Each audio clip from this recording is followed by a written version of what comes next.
Hello, my name is Amber Oudsema. I'm the Curator of Arts Education at Meijer Gardens and Sculpture Park. And joining us live from our gallery is my colleague, Carly Fournier. Hi, everybody. So today we're going to zoom in on our sculpture exhibition, George Segal, Body Language. And we're going to take a close look at his work and make some discoveries. And we'll reflect on what's being communicated through body language in a few of his sculptures and prints. So let me bring up our PowerPoint. I need Ben to allow me to do that.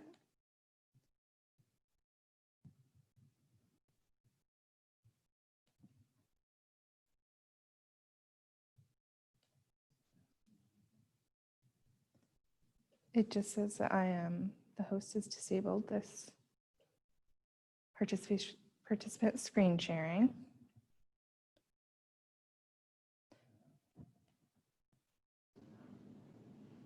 There we go.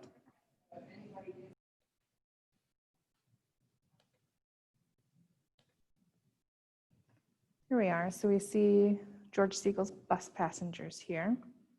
And if you're on the Zoom webinar, we're going to ask you to look carefully. I'll ask you what you see from time to time. I'll ask you what you wonder, and I'll ask you to type your answers into the chat box. So in Zoom, there is a chat box at the bottom of the screen. And if you click on that, you'll want to change it from, we want the panelists, Carly, just us to see it, or everybody to see the chat? Yeah, go ahead and enable everybody so that we can all benefit from your thoughts. Okay, but also if you're watching on Facebook Live, you can join the conversation as well. Just type your answers into the comments under the live feed, and we'll be able to answer those questions as well. Anything I'm missing, Carly? No, that sounds good. We're looking forward to an interactive conversation with you. So please don't be shy and just look for those prompts, and Amber's going to kind of guide us through. Wonderful. So let's talk about what is body language, which is really important to what's going on in our society today.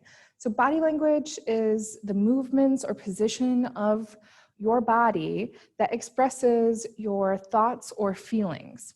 So if we take a look at the figures on this slide, we can get an idea of how these people are feeling, even though there's no facial expressions being shown, right? So I'm thinking of, take a look at figure number 1. That figure has their arms crossed. Right away, that feels closed. Maybe they're cold. They're feeling cold as in the temperature, or they're feeling cold like they don't want to talk to anybody. So right away, that gives us some body language. Why don't you take a second to look at these figures and tell me what you see in the chat or on the Facebook post. Pick a number and tell me what emotion you're reading from that body language. And you can explain why too, or you can just say, you know, number 1 looks angry. So I'll give you a few seconds to think about that, choose a number, and tell me what you think one of those figures is thinking about.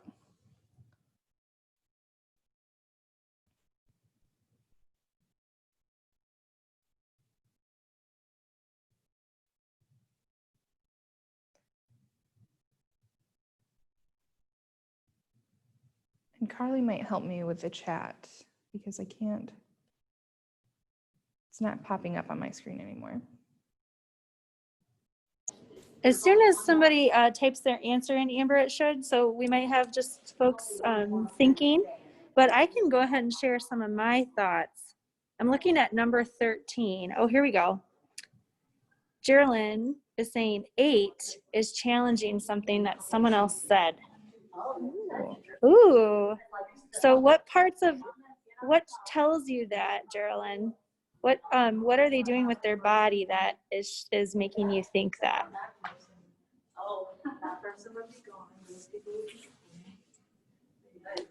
And then we have Jackie saying number 9 looks open and accepting. And Eileen is saying number 4 is openness, reaching for clouds, or stretching. I like that with the arms going up. I do that a lot to stretch throughout the day. Sometimes I do like to try and reach for the clouds. Number 9, more open, accepting. I was about to say too that the way that number 13 has its head kind of lowered and it looks a little sunken, like a feeling of defeat or sadness. Number 13. Mm-hmm. He does look sad. He or she, I should say.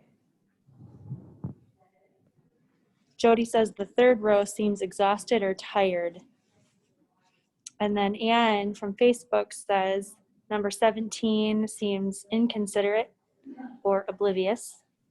And Geraldine's commenting on number 8, crossed arms are defensive, and the crossed leg is saying, I am confident enough to challenge.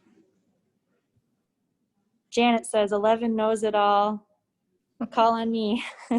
Call on me. Great. So I feel like we've got a pretty good handle on some pretty basic body language, great interpretations going on. So why don't we take a look at George Segal's work, which he really likes to focus on the body and the figure. So actually, yeah, if you want to, Ben, pop over to me in the gallery and we can take a close look at bus passengers. So Amber, if you want to stop sharing your screen. Here we go. Perfect. So I'm in the gallery space right now. So there are quite a few sculptures and prints here, but we're going to take a closer look at one in particular. Like Amber said, we're going to take a closer look at bus passengers. So again, in the chat, why don't you share with us just what you see, any observations that you have.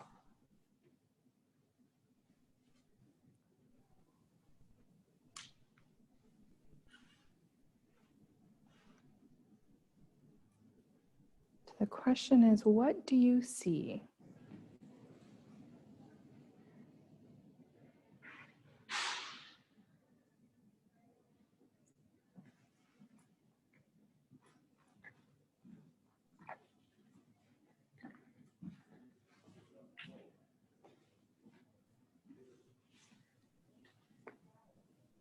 Jackie says close proximity, avoidance of interaction.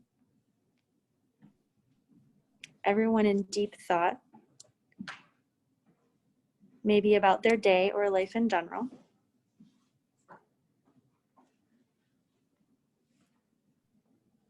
Anne says people looking away. We see people sitting and standing. They are physically close, but no eye contact. Geraldine says the man in the middle is avoiding eye contact and off in his own world. All right, these are all really great observations and really a lot based on the body language, right? Veda says no social distancing. No social distancing. Yeah, this one was made perhaps before COVID. Okay, so our next question is, what do you wonder? It's a little bit different. And this can be a question that perhaps we have an answer to, But also perhaps we don't. What do you wonder about these people, about the space between them, or about the sculpture in its entirety?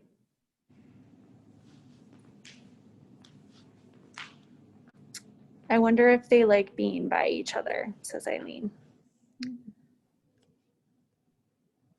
Age range. Maybe the people sitting should offer their seat to those standing. Will we return to this area of closeness? I think that is on everybody's mind too, Jackie. Yeah.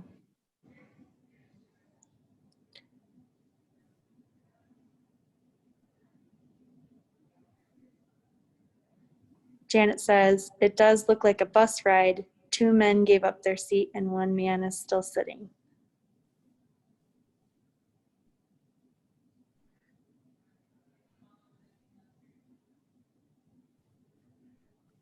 Carly, what do you wonder about this piece?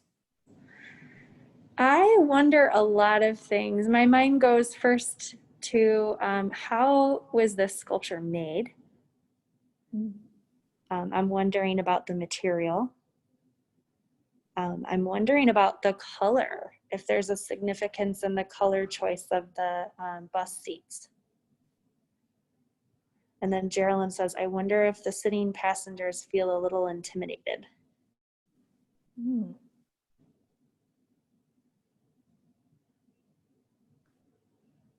It's been a little while since I've ridden on a bus,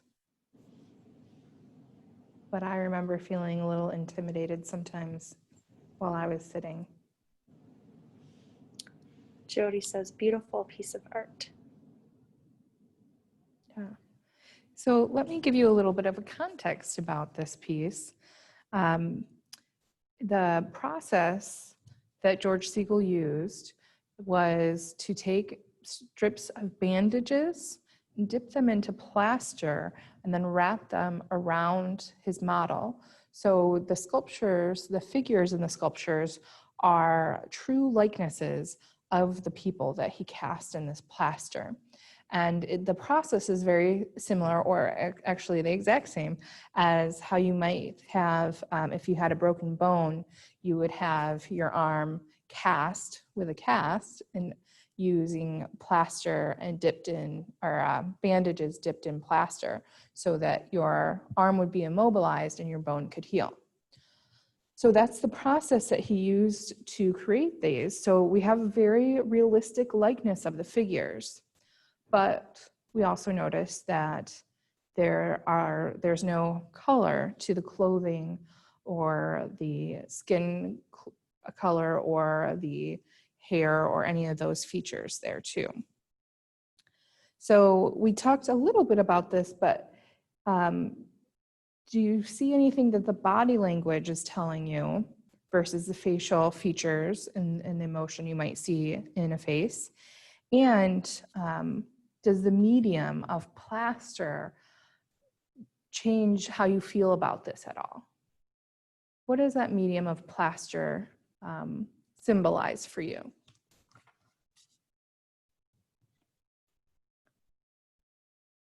I see Valerie said she wondered if this is a daily event, so they aren't affected by the closeness, their physical closeness, I'm assuming. And I see also that from on Facebook, there's a tolerance of each other. Perhaps I think that's maybe what Veda was wondering, if they're tolerating each other. How well do you think they're tolerating each other?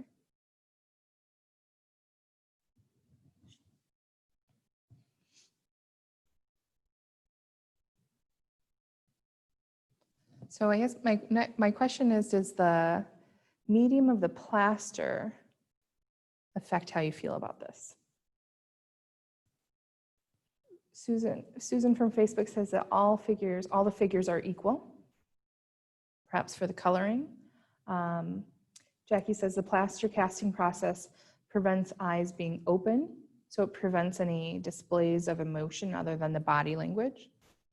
Sure, you really do have to read the body language mostly.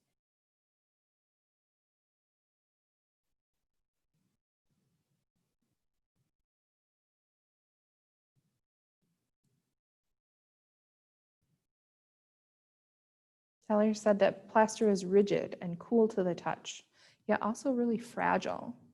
So that can definitely have some symbolic meaning there. And perhaps color would distract from the body language, Jerry Lynn thinks. Linda thinks that the faces seem distant. What makes you say that, Linda?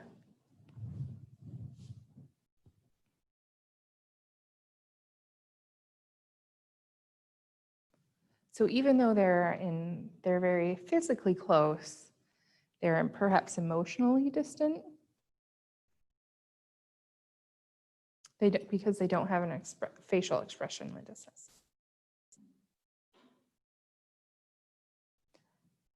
Okay, I have a quote for you from George Segal. So it's one of my favorite things that he said about his artwork.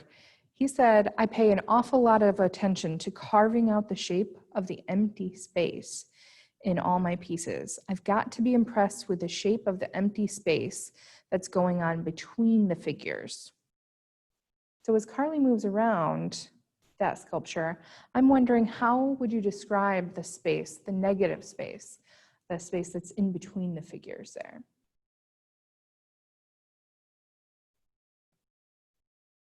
I see that Jody had said that they're distracted in their own minds. And to answer your question, Linda, yes, all the faces are made of plaster as well. We've kind of touched on this, but how would you describe the space in between the figures? The space is shared, Eileen says, and the question she has is the space equal? Well, as Carly moves around there, and Carly, could you get a view further to the left? Linda thinks maybe there's a tension between the two men. And here's one more question. Do you think these figures know each other personally?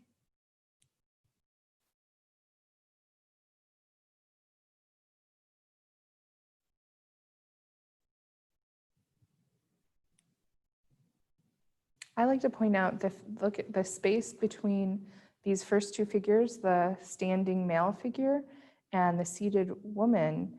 Look at their feet.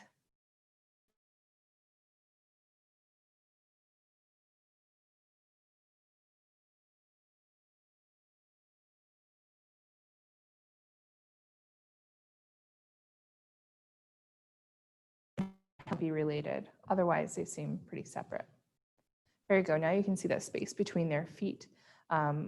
They're so close. They have to stand so close that her feet, even though she's tucking them under, are still in between the man's feet.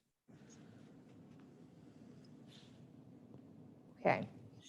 I think that's great. Let's go ahead and look at our next piece of artwork. This one is a print. So we'll head back to the PowerPoint.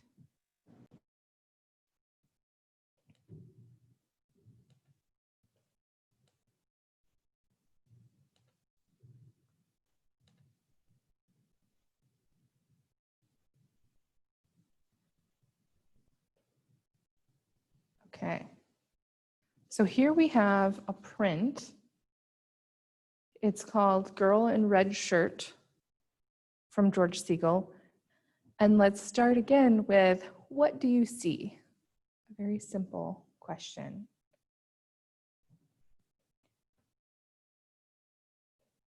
And just a couple more thoughts from the bus passengers.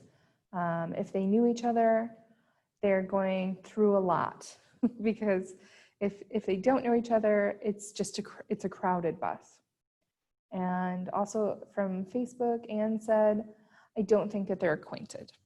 And perhaps that's because they're not looking at one another, I'm assuming. So what do you see here with Girl in Red Shirt, this print?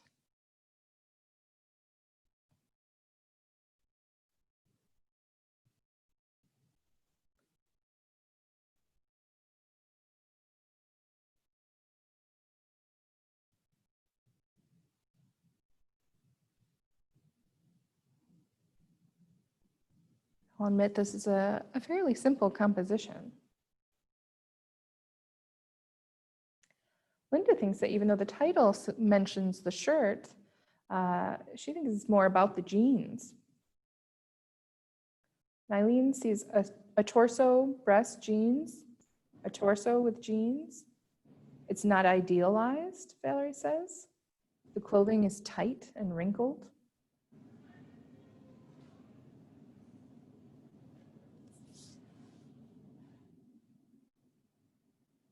Eileen sees some repeated patterns. Jerry-Lynn says it looks simple, but there's a lot going on with these well-worn jeans. I agree, it's not as simple as one might think of immediately. Jody thinks this is a positive person, whether they're dancing or standing as straight as they can. Not really sure, but she gets a feeling of positivity. I think that's a good spot to jump to the next question of what do you wonder?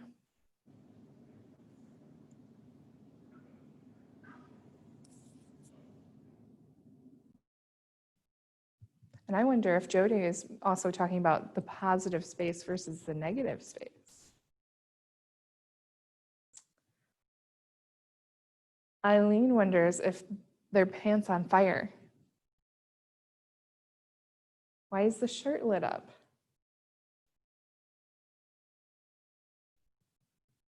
Why did he focus on a torso? That's a really good question, Valerie.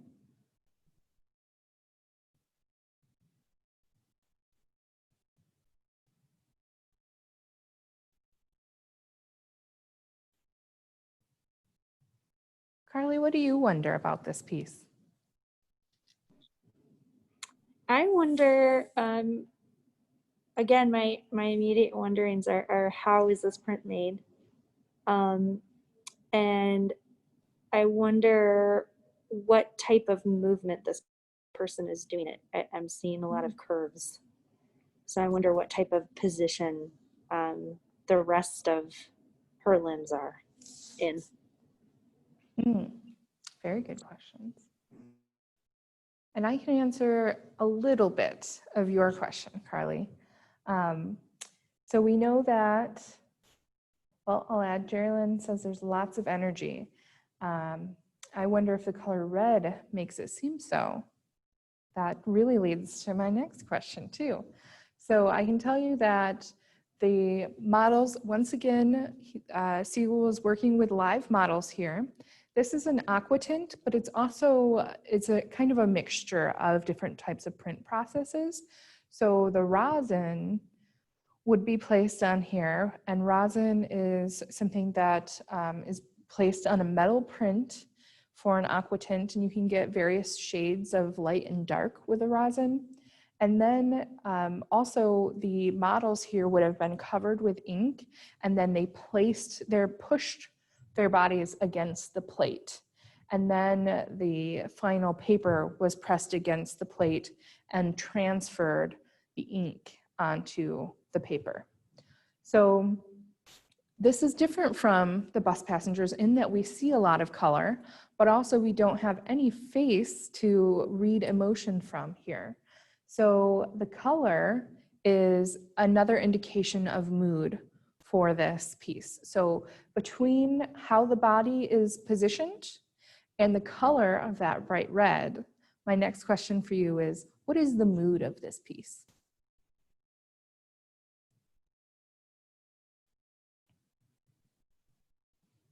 Or what emotion is color conveying? And I think too that Geraldine was also commenting on that question a little bit with the mood, with the energy. Absolutely. Like maybe energetic. Energy. Upbeat.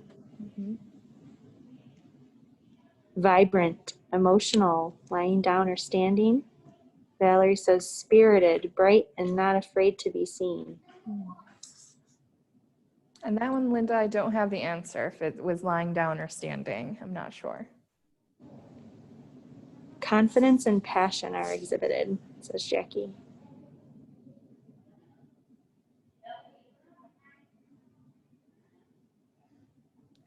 And that is a symbol, red is often a symbol for passion, be it a negative passion like anger or a positive passion like love. Either way, lots of energy, lots of passion.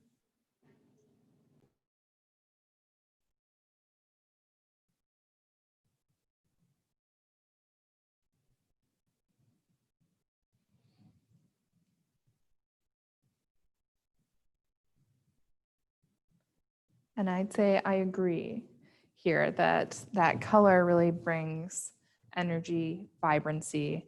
I can't quite tell if it's a positive or negative, but I think the twist in the body adds to that a little bit. It's not quite straight up and down. There's a little bit of curve at the hip. And I think that adds a little bit to the body language here, personally. All right, Carly, should we move on to the next sculpture? Yeah, Ben, if you want to spotlight me again, I can show our next one here. So again, we'll ask you to take a close look and then type just what you see. What do you see?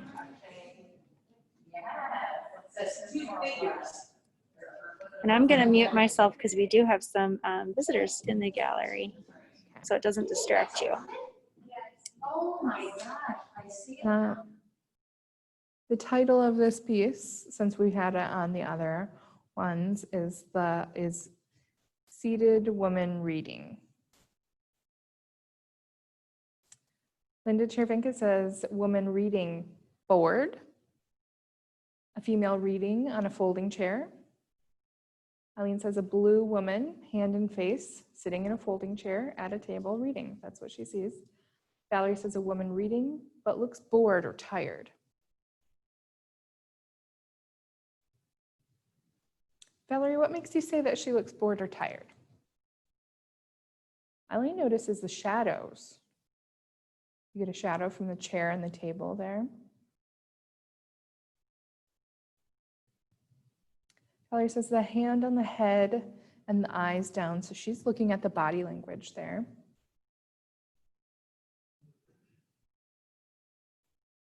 What else do you see or notice about this piece? The blue color, yeah, so this is different from the bus passengers. All those figures are completely white. And we kind of think about that with George Segal. A lot of his figures he paints completely white, but this one's completely blue. Linda thinks that her mind is elsewhere. And Jody says that she's taking a break from her day, perhaps. Okay. Then what do you wonder about the piece?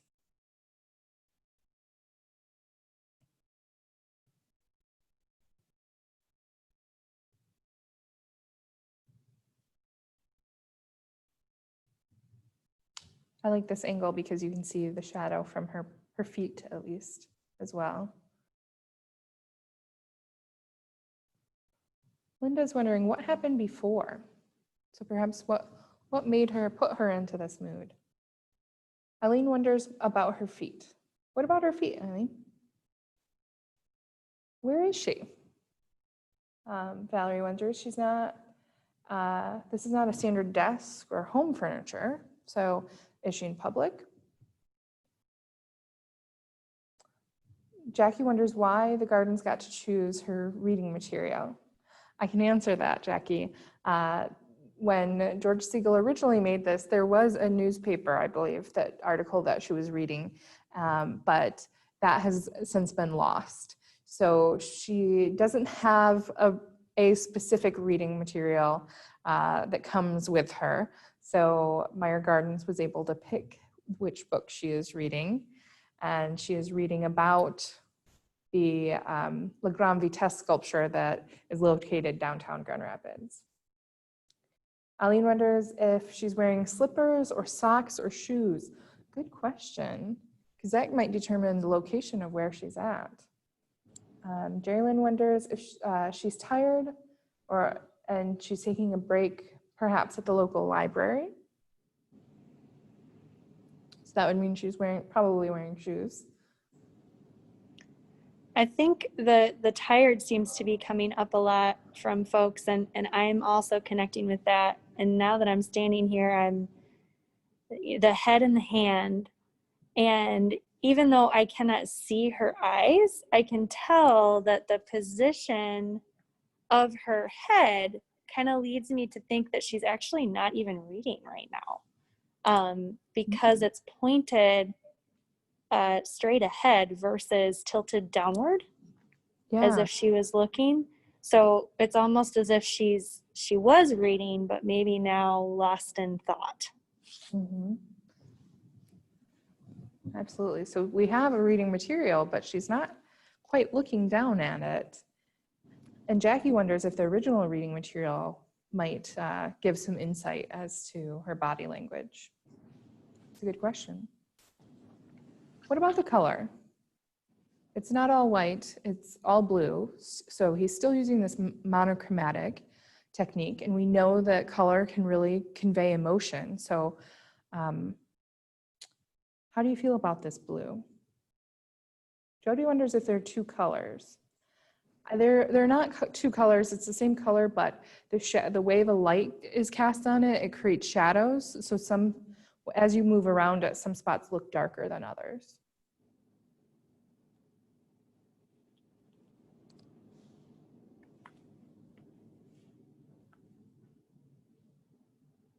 I'm wondering though, too, if maybe she was commenting on the black of the table and the chair. That is a good point. That is a different color for sure. Valerie thinks the blue gives a somber feel.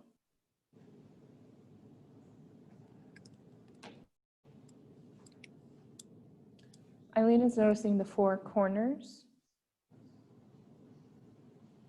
Linda says sad. Jackie says blue conveys coolness, boredom, or depression.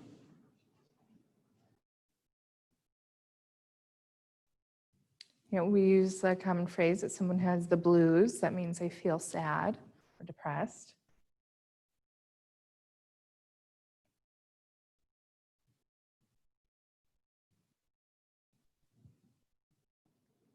It's definitely a very different feeling than the vibrant red of the print. Absolutely. Okay. So we're going to move into one more image. Oh, I see Anita says melancholy. I can see that as well. So we're going to look at one more image, another print, but I want you to keep in mind that, Carly, did you turn your, the body language here, and particularly the hand and the head. So that gesture, keep that gesture in mind. Okay.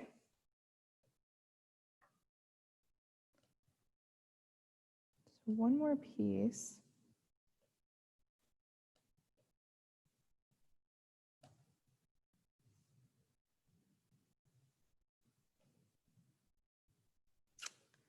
This is Helen in a Wicker Rocker.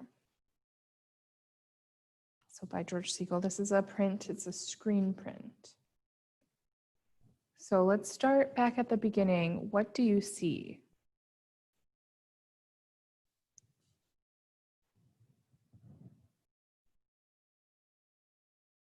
Oh, I feel like I should mention the last sculpture we just looked at, also made out of plaster. So that same technique and that same material.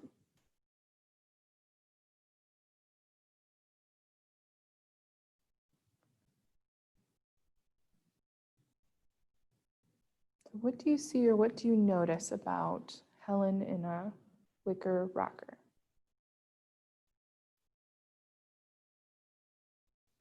Jackie says Helen is pondering. She has her clothes on.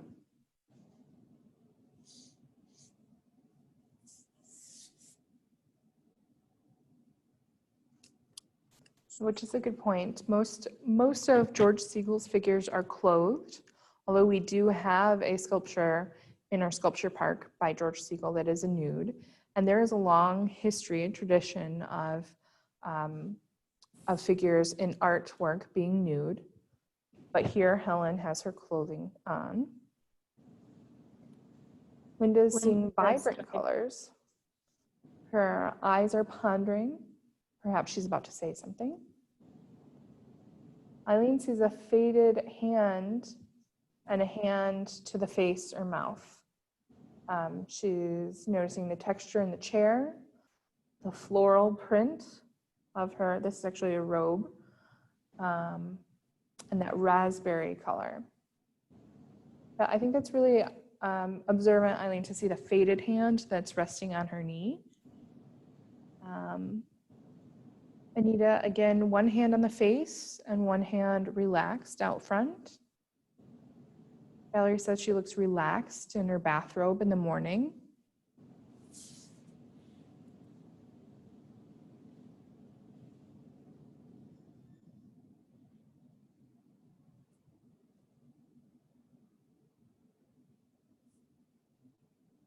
Anything else that you're noticing or seeing? The vibrant floral is only on one sleeve.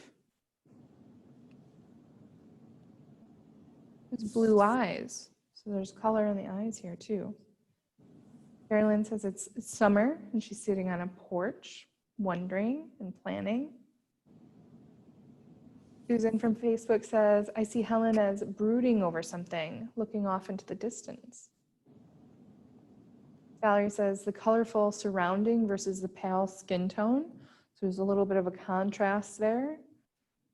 But there's definitely, we're seeing a lot of people mention that it's very colorful and it's different from the others, the sculptures, certainly, that were all monochrome, right?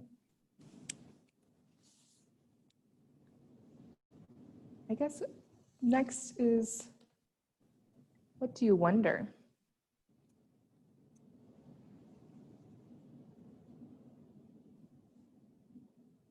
I can't help but wonder what she is thinking.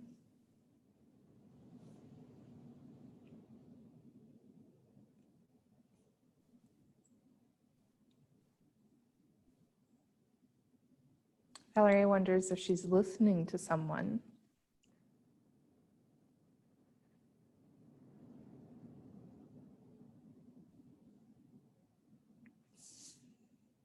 Wondering if she's waiting for the bus passengers to arrive. Maybe she's familiar with some of those people.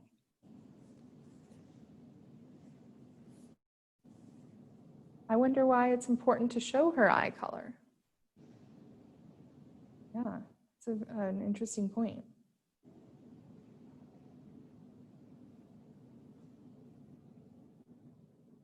What else do you wonder?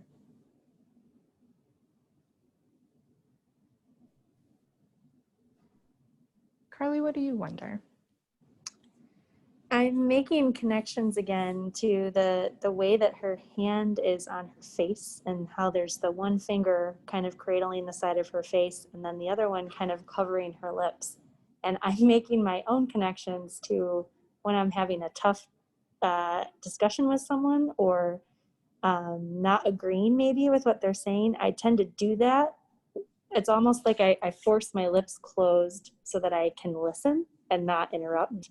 So I'm wondering if maybe the other panel or participant had said, is she listening to somebody?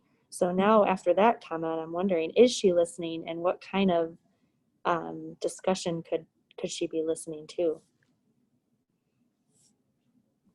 It's a really good point. So she's creating a physical barrier for her mouth to not open so that rather than speaking, she is listening. It's interesting. Linda mentioned that the texture of the chair is really realistic, she noticed.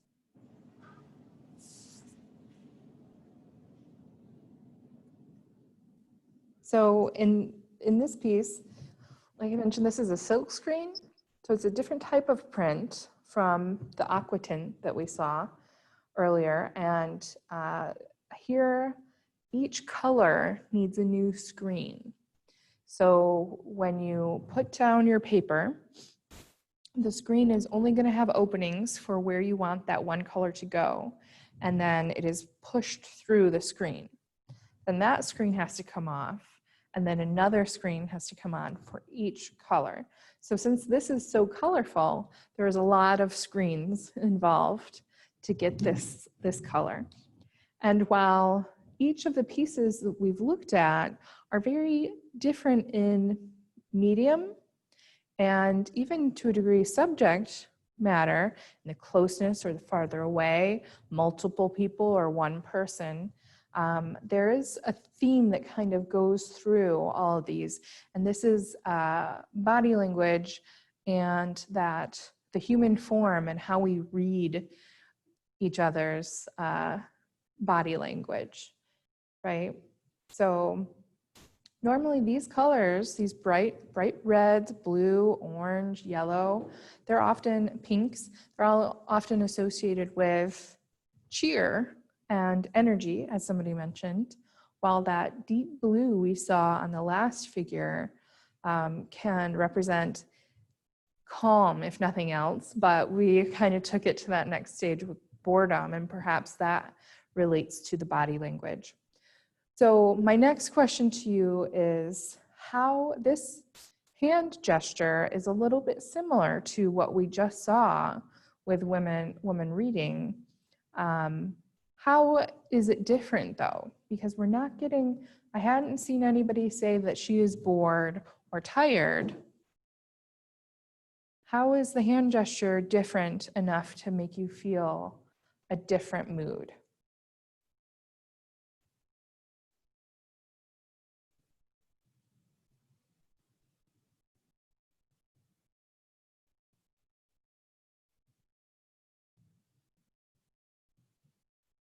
Her eyes make a difference, certainly. And Jody, what makes you say that? Because the last figure was also kind of staring off into a distance, and Helen here is also staring off into a distance.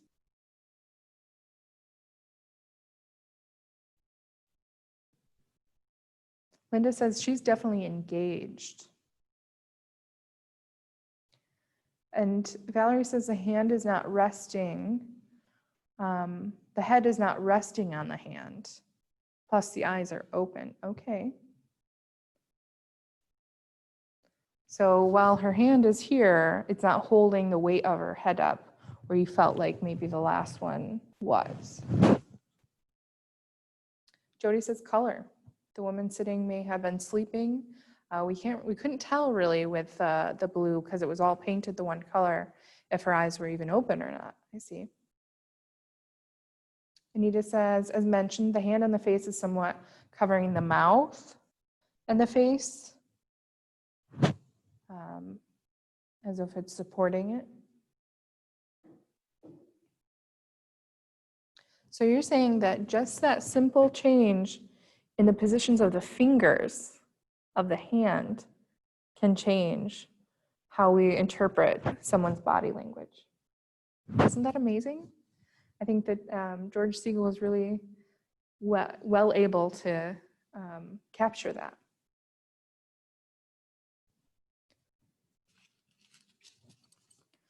Okay, we're getting short on time. I'll ask if anyone has any other questions or comments about the George Segal exhibition, Body Language. I'm recognizing some names, so I'm sure several of you have been out to see it. If you haven't, I highly encourage you to. It's a really great collection of George Segal's work. And like I said, there's a large variety in media and style and techniques, but there's a wonderful connection. Geraldine says that maybe she's a little unsure of something. I can see that as well.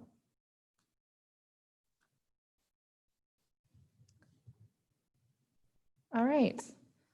Well, we've looked pretty closely at some fascinating works of print and sculpture. And we've explored some body language in George Segal's work.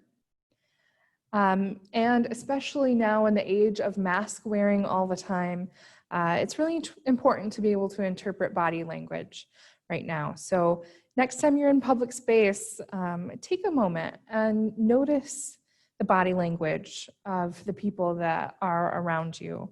And notice the body language in the artwork that you see as you go to museums.